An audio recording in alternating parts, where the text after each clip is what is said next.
In the age of mass communication, Cornel West reminds us that the media has become the new pulpit of moral instruction. Once upon a time, the church, the family, and the community were the places where people learned how to think about good and evil, justice and mercy. Now, screens dominate that space. The media doesn't simply report the world, it creates it. It shapes what we feel, what we desire, and how we measure our own worth. West sees the media as a moral ecology, where our values are constantly being shaped and reshaped. In this ecology, truth is often replaced by entertainment, and reflection gives way to distraction. What matters is not the integrity of one's soul but the attention one can capture. This turns morality into spectacle, and justice into branding. Media no longer asks, what is right? It asks, what will trend? The danger lies in the subtlety of this transformation. The media doesn't announce itself as a moral authority, it simply becomes one by defining what is normal, desirable, and powerful. Through repetition and visibility, it sanctifies the superficial and marginalizes the profound. The images that dominate our screens become the new scriptures of desire.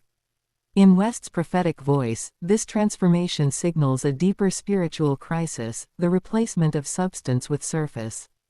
When media becomes the mirror through which we see ourselves, we begin to believe that visibility is value. Those unseen by the media, the poor, the broken, the voiceless, vanish not only from the public eye but from moral concern. To be invisible in media culture is to be deemed insignificant. He calls this the death of empathy, the withering of the human capacity to feel for others whose lives are not broadcast. If we only care about what we can see, then justice becomes impossible, because injustice often hides in silence and obscurity. The media's obsession with spectacle blinds us to the quiet suffering that fills the real world. West insists that a society ruled by media images cannot sustain a democratic spirit. Democracy requires the ability to listen, to doubt, to engage deeply with truth. But media culture rewards speed over thought, outrage over understanding. It manufactures noise, not dialogue. The result is a public incapable of moral seriousness. He warns that the media's dominance creates a new priesthood of perception, corporations, influencers, and algorithms that decide what deserves attention. These powers form the modern cathedral of consumerism, turning citizens into spectators and truth into content. This is not just political manipulation, it is spiritual warfare for the human soul. In such a landscape, the individual must fight to reclaim their moral agency. West argues that one must become a critical lover of truth, skeptical of manipulation yet open to authentic expression. True freedom in the media age means refusing to be reduced to a consumer of images and instead becoming a creator of meaning. For West, this struggle is both intellectual and spiritual. It requires cultivating soul depth in a shallow world. It calls for art, philosophy, and prophetic witness, forms of communication that resist commodification. Only by reasserting the sacred value of the human spirit can one escape the hypnotic power of media. He sees the challenge not as rejecting media, but transforming it, infusing it with justice, compassion, and truth-telling. Media must become a vehicle for conscience rather than control. When used ethically, it can amplify voices of resistance, expose lies, and inspire solidarity. But this transformation demands moral courage. It means confronting a system that profits from ignorance and apathy. It means standing for truth even when the algorithms punish it. West's message is that the struggle for justice must include the struggle for honest communication. In the end, the media is not merely a tool, it is a mirror of who we are. If it reflects greed and vanity, it's because society itself is diseased. To purify the media, we must purify our desires. West's prophetic vision reminds us that what we watch, we become, and therefore, moral renewal begins not in the camera, but in the conscience. Through this lens, the media becomes the ultimate moral battlefield of the modern age. To live ethically within it means reclaiming the sacred right to define one's own meaning beyond images, beyond trends, beyond manipulation. This is where true freedom begins. Cornel West sees the modern obsession with image as a form of spiritual colonization, the takeover of the human self by external expectations. In a world where appearance determines value, the inner life becomes neglected and the soul becomes starved. The result is a society full of people who are seen but not known, followed but not loved. He calls this the crisis of authenticity. People no longer ask, "Who am I in relation to truth and love?" but rather, "How am I being perceived?" This shift from inward to outward orientation destroys depth. The self becomes fragmented, constantly adjusting to the fluctuating tastes of the crowd. West argues that this crisis is rooted in the commodification of identity. Under capitalism, even the self becomes a product to be marketed. The rise of social media intensified this logic. Likes, followers, and engagement replaced dignity, purpose, and meaning. The marketplace invades the soul. This commodified self is fragile. It depends on constant affirmation. Because it is built on performance, it collapses when the audience withdraws. People begin to feel an emptiness that no digital applause can fill, an ache that comes from living without genuine recognition.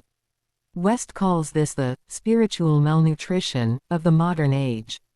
He warns that this addiction to image leads to moral numbness. When all that matters is how one looks, conscience becomes irrelevant. Integrity becomes inconvenient. The ability to feel for others diminishes because empathy requires vulnerability, and vulnerability cannot exist in a world obsessed with perfection. West draws from the prophetic tradition to say that such a culture produces souls in hiding.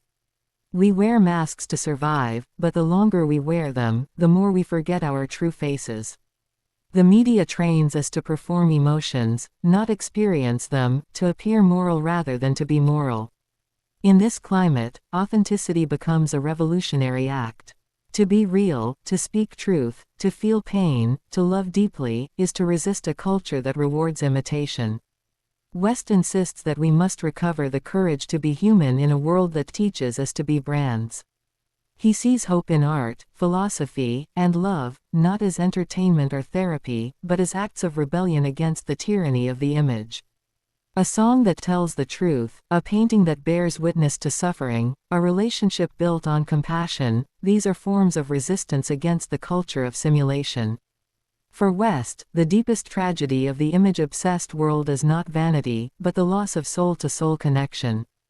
When identity becomes spectacle, relationships lose their sacred depth. Love becomes transaction, friendship becomes strategy, and community becomes audience. The human spirit suffocates in the shallow air of self-promotion. He calls on people to remember that the self is not a brand, but a becoming, a process shaped by struggle, faith, and care. To live authentically means embracing imperfection, acknowledging wounds, and standing in truth even when it costs visibility. This rediscovery of the soul, West says, is both personal and political. A nation of hollow individuals cannot sustain justice. Democracy depends on citizens with moral depth, people who can see beyond the glittering illusions of image culture. Without this depth, politics becomes performance, and leadership becomes spectacle. In this sense, West's critique of image is a call to moral rebirth. He invites us to break the mirror that reflects only vanity and to look instead into the face of suffering humanity. There, he says, we rediscover our true reflection, the one shaped by compassion, courage, and truth. Ultimately, West urges that we must learn to live from the inside out, not the outside in. Only then can we reclaim our humanity from the machinery of image-making. The question is not how we appear, but who we are when the cameras turn away. For Cornel West, the only antidote to the spiritual crisis of media and image is a radical return to truth, love, and integrity. These are not sentimental ideals, but acts of resistance in a world ruled by illusion. To live truthfully is to refuse manipulation. To love genuinely is to reject commodification. To act with integrity is to reclaim one's soul. West begins with truth. He believes that truth is not merely factual correctness, but a moral stance, a willingness to confront reality as it is, not as it is sold to us. In an age of propaganda and curated realities, truth becomes revolutionary. It exposes the gap between what society pretends to be and what it actually is. Truth, however, is not enough without love. West's philosophy is rooted in agape, a selfless, unconditional love that affirms the humanity of others. Love resists the logic of media manipulation because it refuses to turn people into objects of use or spectacle. It sees them as sacred beings, not content. Integrity, for West, is the bridge between truth and love. It means living in alignment with one's deepest convictions, even when it brings suffering or isolation. Integrity cannot coexist with image obsession because it values the unseen moral life more than public approval.